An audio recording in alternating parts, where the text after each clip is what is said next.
गौतम बुद्ध की जीवन कथा। गौतम बुद्ध, जिन्हें सिद्धार्थ गौतम के नाम से भी जाना जाता है, संसार के उन महानतम व्यक्तित्वों में से एक हैं जिन्होंने मानवता को करुणा, शांति और ज्ञान का मार्ग दिखाया। उनका जीवन केवल एक व्यक्ति की कहानी नहीं, बल्कि एक ऐसी यात्रा है जो अज्ञान से ज्ञान, मोह से मोक्ष और दुख से निर्वाण तक पहुंचती है। जन्म और बाल्यकाल। गौतम बुद्ध का जन्म 563 ईसा पूर्व लुम्बिनी, आज का नेपाल, में हुआ था। उनके पिता राजा शुद्धोधन शाक्य कुल के राजा थे और माता महारानी माया देवी थीं। जन्म के 7वें दिन ही माता माया देवी का निधन हो गया, इसलिए उनका पालन पोषण उनकी मौसी प्रजापति गौतमी ने किया। जन्म के समय ही एक ज्योतिषी ने भविष्यवाणी की थी कि यह बालक या तो एक महान सम्राट बनेगा या फिर एक महान सन्यासी जो संसार को ज्ञान देगा। राजा शुद्धोधन चाहते थे कि उनका पुत्र राजा बने, इसलिए उन्होंने सिद्धार्थ को हर दुख और कष्ट से दूर रखा। राजमहल में केवल सुख सुविधाओं का वातावरण था। राजमहल में जीवन। सिद्धार्थ बचपन से ही अत्यंत बुद्धिमान, शांत और दयालु स्वभाव के थे। उन्होंने वेद, दर्शन, युद्धकला और राजनीति की शिक्षा प्राप्त की। लेकिन उनका मन इन चीजों में कम और जीवन के गहरे अर्थों की खोज में अधिक लगा रहता था। 16 वर्ष की आयु में उनका विवाह यशोधरा से हुआ और कुछ समय बाद उनके एक पुत्र हुए राहुल। यद्यपि उनके पास सब कुछ था, वैभव, प्रेम, परिवार, फिर भी उनके मन में एक अजीब शून्यता थी। एक प्रश्न था, जीवन का उद्देश्य क्या है? 4 दृश्य जिन्होंने जीवन बदल दिया। एक दिन, जब सिद्धार्थ अपने रथ पर नगर भ्रमण के लिए निकले, तो उन्होंने 4 ऐसे दृश्य देखे जिन्होंने उनकी सोच को हमेशा के लिए बदल दिया। एक पहला दृश्य, एक बूढ़ा व्यक्ति, कमजोर और कांपता हुआ। उन्होंने सारथी से पूछा, यह व्यक्ति ऐसा क्यों है? सारथी ने कहा, राजकुमार, हर व्यक्ति बूढ़ा होता है। दूसरा दृश्य, एक बीमार व्यक्ति जो दर्द से कराह रहा था। सिद्धार्थ ने पूछा, क्या सभी लोग बीमार होते हैं? उत्तर मिला, हाँ राजकुमार, कोई भी बीमारी से अछूता नहीं। तीसरा दृश्य, एक मृत व्यक्ति जिसे लोग शोक में ले जा रहे थे। यह देखकर सिद्धार्थ का हृदय हिल गया।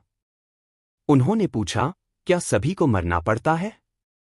सारथी ने कहा, हाँ, मृत्यु से कोई नहीं बचता। चौथा दृश्य, एक सन्यासी जिसके चेहरे पर शांति और स्थिरता थी। सिद्धार्थ ने सोचा, इस व्यक्ति ने सब कुछ छोड़कर भी शांति पाई है। यही मार्ग सच्चा होगा। इन 4 दृश्यों ने उनके जीवन की दिशा बदल दी। घर त्याग और ज्ञान की खोज। एक रात जब यशोधरा और राहुल गहरी नींद में थे, सिद्धार्थ ने अंतिम बार अपने परिवार को देखा और संकल्प लिया, मैं सत्य की खोज के लिए घर त्याग दूंगा। उन्होंने अपने महलों और राजसी वस्त्रों को त्याग दिया और संन्यास धारण किया। सिद्धार्थ की यह यात्रा आसान नहीं थी। उन्होंने कठोर तपस्या की, कई गुरुओं के पास गए, ध्यान लगाया, उपवास किया, लेकिन उन्हें वह सत्य नहीं मिला जिसकी वे तलाश कर रहे थे। 6 वर्षों तक उन्होंने कठिन साधना की, लेकिन अंततः समझ गए कि अत्यधिक कष्ट या अत्यधिक भोग दोनों ही मार्ग सही नहीं है। उन्होंने मध्यम मार्ग अपनाया, यानी संतुलन का मार्ग। बोधि प्राप्ति। एक दिन सिद्धार्थ बोधगया के निकट एक पीपल के वृक्ष के नीचे ध्यान में बैठे। उन्होंने संकल्प किया, जब तक सत्य की प्राप्ति नहीं होगी, मैं उठूंगा नहीं। लंबे ध्यान के बाद वैशाख पूर्णिमा की रात को उन्होंने ज्ञान प्राप्त किया। वे बुद्ध बन गए, अर्थात जागृत व्यक्ति। उन्हें यह बोध हुआ कि जीवन का मूल कारण तृष्णा, इच्छा है। जब इच्छा समाप्त होती है, तो दुख भी समाप्त हो जाता है। बुद्ध के उपदेश। बुद्ध ने अपने जीवन में अनेक स्थानों पर प्रवचन दिए और लाखों लोगों को सत्य का मार्ग दिखाया। उन्होंने 4 आर्य सत्य और अष्टांग मार्ग का उपदेश दिया। 4 आर्य सत्य। 1 संसार में दुख है। 2 दुख का कारण तृष्णा है। 3 तृष्णा का अंत करने से दुख समाप्त होता है। 4 दुख के अंत का मार्ग अष्टांग मार्ग है। अष्टांग मार्ग। सम्यक दृष्टि, सम्यक संकल्प, सम्यक वाणी, सम्यक कर्म, सम्यक आजीविका, सम्यक प्रयास, सम्यक स्मृति और सम्यक समाधि। इन शिक्षाओं का उद्देश्य था मनुष्य को शांति, करुणा और आत्मज्ञान की ओर ले जाना। धम्म चक्र प्रवर्तन। ज्ञान प्राप्ति के बाद बुद्ध सारनाथ पहुंचे, जहां उन्होंने अपने 5 पुराने साथियों को उपदेश दिया। यह पहला प्रवचन धम्मचक्र प्रवर्तन कहलाया। इसके बाद उन्होंने बौद्ध संघ की स्थापना की, जिसमें भिक्षु और भिक्षुणियां शामिल हुए। धीरे धीरे उनका संदेश पूरे भारत और फिर एशिया के अन्य देशों तक फैल गया। बुद्ध का अंतिम समय।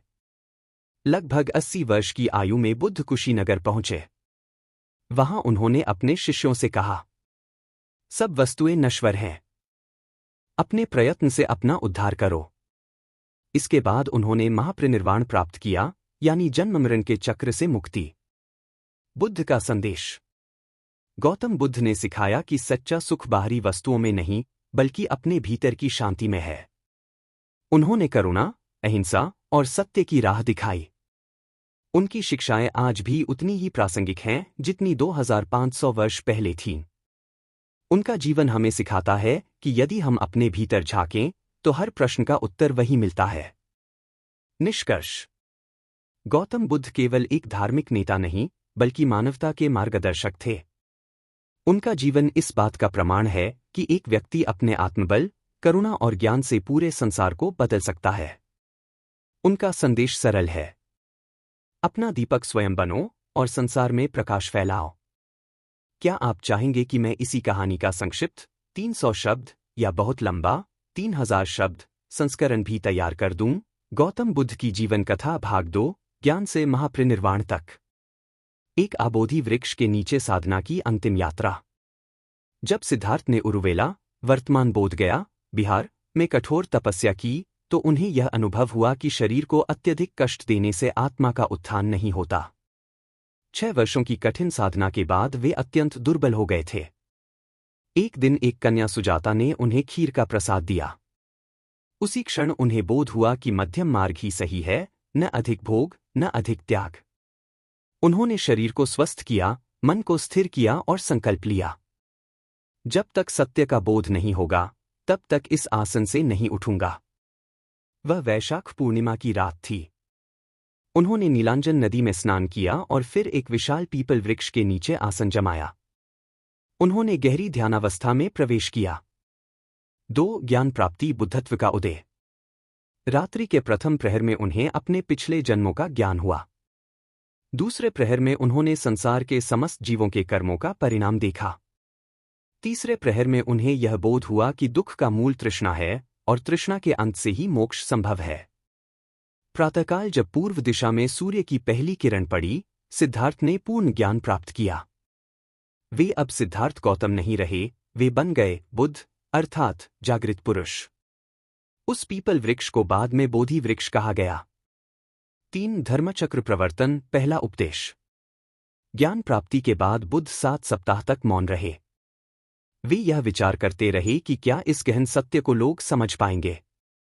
तब ब्रह्मा सहमपति देव ने प्रार्थना की, हे तथागत, कृपा कर संसार के लिए धर्म का द्वार खोलिए। बुद्ध ने वाराणसी, सारनाथ जाने का निश्चय किया। वहां उनके 5 पूर्व साथी तपस्वी थे, कोंडन्य, भद्दीय, वप्प, महानाम और अस्सजी। सारनाथ के मृगदाव में उन्होंने उन्हें संबोधित किया। यह था धर्मचक्र प्रवर्तन उपदेश, जिसमें उन्होंने बताया, हे भिक्षुओं, 2 अतियां हैं जिनसे साधक को बचना चाहिए। 1 कामभोग की लिप्सा और 2 आत्मपीड़ा का अंधत्याग। मैंने पाया है मध्यम मार्ग, जो ज्ञान और निर्वाण की ओर ले जाता है। फिर उन्होंने 4 आर्य सत्य, 4 नोबल ट्रूथ्स का उपदेश दिया। 1 दुहक, जीवन में दुहक है। 2 दुहक समुदय, यह दुहक तृष्णा से उत्पन्न होता है। 3 दुहक निरोध, तृष्णा के नाश से दुहक समाप्त होता है। 4 मार्ग, अष्टांगिक मार्ग से दुहक का अंत संभव है। यही से बौद्ध संघ की स्थापना हुई। 4 संघ की स्थापना और प्रसार। बुद्ध के उपदेशों से प्रेरित होकर अनेक लोग उनके शिष्य बने। भिक्षुओं का संघ बना जिसमें वे अनुशासन, ध्यान, करुणा और सादगी का पालन करते थे। बुद्ध ने कहा, अप दीपो भव, स्वयं अपने दीपक बनो। वे और उनके अनुयायी भिक्षाटन करते हुए नगर घूमते, लोगों को धर्म का उपदेश देते। बुद्ध ने किसी जाति, लिंग या वर्ग का भेद नहीं माना। उन्होंने महिलाओं को भी संघ में प्रवेश की अनुमति दी। उनकी पालक मां महाप्रजापति गौतमी पहली भिक्षुणी बनी। 5 प्रमुख शिष्य और प्रसंग का सारिपुत्र और मौदगल्यायन। ये दोनों बुद्ध के 2 प्रधान शिष्य बने। सारिपुत्र बुद्धि और विवेक के लिए प्रसिद्ध थे, जबकि मौदगल्यायन ध्यान और अलौकिक शक्तियों के लिए। आनंद। आनंद बुद्ध के प्रिय शिष्य और सेवक थे। उन्होंने बुद्ध के अधिकांश प्रवचनों को स्मरण रखा, जो बाद में त्रिपिटक का आधार बने। अंगुलीमाल। अंगुलीमाल एक भयानक डाकू था जिसने 100 लोगों की उंगलियां काटकर माला बनाई थी। जब बुद्ध उसके पास पहुंचे, उसने भी उन्हें रोकना चाहा, परंतु बुद्ध की करुणा और शांति देखकर उसका हृदय परिवर्तित हो गया। वह बुद्ध के चरणों में गिर पड़ा और भिक्षु बन गया। अम्बपाली। वैशाली की गणिका अम्बपाली ने भी बुद्ध के उपदेश सुनकर बौद्ध धर्म अपनाया और अपने धन से संघ के लिए विहार बनवाया। 6 बुद्ध का राज्य के प्रति दृष्टिकोण। बुद्ध ने राजा बिंबसार और अजातशत्रु दोनों को धर्म का उपदेश दिया। वे कहते थे, राज्य तभी सुखी होगा जब राजा न्याय और करुणा से शासन करेगा। उन्होंने हिंसा के विरोध में कहा, न हिंसा से हिंसा शांत होती है, केवल अहिंसा से ही हिंसा शांत होती है। 7 बौद्ध धर्म के मूल सिद्धांत। बुद्ध ने जो धर्म बताया वह किसी ईश्वर पूजा या यज्ञ कर्म कांड पर नहीं आधारित था। वह था आत्मानुशासन और जागरूकता। 4 आर्य सत्य उपरोक्त वर्णित। अष्टांगिक मार्ग। 1 सम्यक दृष्टि, 2 सम्यक संकल्प, 3 सम्यक वाणी, 4 सम्यक कर्म, 5 सम्यक आजीविका, 6 सम्यक प्रयास, 7 सम्यक स्मृति, 8 सम्यक समाधि, 5 शील। 1 जीव हिंसा न करना, 2 चोरी न करना, 3 असत्य वचन न कहना, 4 व्यभिचार न करना, 5 नशा न करना। 8 धर्म का विस्तार। बुद्ध के उपदेशों से मगध, कौशांबी, श्रावस्ती, वैशाली, राजगृह और कपिलवस्तु तक बौद्ध धर्म फैल गया। उन्होंने लोगों से कहा, धर्म केवल शब्दों में नहीं, कर्मों में जीवित रहता है। बुद्ध ने अपने अनुयायियों को किसी को भी बलपूर्वक धर्म में शामिल करने से मना किया। वे कहते थे, मनुष्य अपने कर्मों से महान होता है, जन्म से नहीं। 9 बुद्ध का अंतिम उपदेश। बुद्ध ने लगभग 45 वर्षों तक धर्म का प्रचार किया। जब उनकी आयु 80 वर्ष के निकट पहुंची, तो उन्होंने संघ को बुलाकर कहा, भिक्षुओं, अब मेरा शरीर जर्जर हो चुका है, पर धर्म अमर है। मैं अब अधिक समय तक नहीं रहूंगा। स्मरण रखो, सभी वस्तुएं नश्वर हैं, सावधान रहो, परिश्रम से साधना करो। यह था उनका अंतिम उपदेश। अपदीपो भव, स्वयं अपने प्रकाश बनो। 10 महापरिनिर्वाण। बुद्ध कुशीनगर पहुंचे। वहां उन्होंने सुभद्र नामक वृद्ध ब्राह्मण को अंतिम बार उपदेश दिया। फिर उन्होंने कहा कि अब वे पूर्ण विश्राम में जाएंगे। रात के अंतिम प्रहर में बुद्ध ने दाएं करवट लेटकर शांति से श्वास रोकी। चारों ओर भिक्षु रो रहे थे, पर आनंद ने कहा, तथागत ने हमें सिखाया है कि सब अनित्य है, इसलिए शोक मत करो। वह क्षण मानव इतिहास में अमर हो गया। गौतम बुद्ध का महापरिनिर्वाण वैशाख पूर्णिमा की रात्रि में कुशीनगर, उत्तर प्रदेश में हुआ। 11 बुद्ध के उपरांत धर्म की धारा। बुद्ध के निर्वाण के बाद उनके शिष्यों ने धर्म की परंपरा को आगे बढ़ाया। पहली बौद्ध संगीति राजगृह में हुई, जहां आनंद, उपाली आदि ने बुद्ध के उपदेशों को दोहराया। यही आगे चलकर त्रिपिटक, विनय पिटक, सुत्त पिटक और अभिधम्म पिटक के रूप में संग्रहित हुआ। बौद्ध धर्म भारत से श्रीलंका, चीन, जापान, नेपाल, म्यांमार, थाईलैंड और पूरी एशिया में फैला। 12 बुद्ध के विचारों का प्रभाव। बुद्ध ने मानवता को नई दृष्टि दी। करुणा का मार्ग, अहिंसा का सिद्धांत, तृष्णा का अंत, आत्मजागरण का महत्व। उन्होंने जाति, धर्म और लिंग के बंधनों से ऊपर उठकर कहा, सर्वे भवन्तु सुखिनः, सर्वे सन्तु निरामया। आज भी बुद्ध का संदेश विश्व में प्रासंगिक है। उनकी मूर्ति की मुस्कान, उनकी आंखों की शांति और उनके शब्दों की करुणा हमें यही सिखाती है कि मनुष्य का उद्धार बाहर नहीं, भीतर है।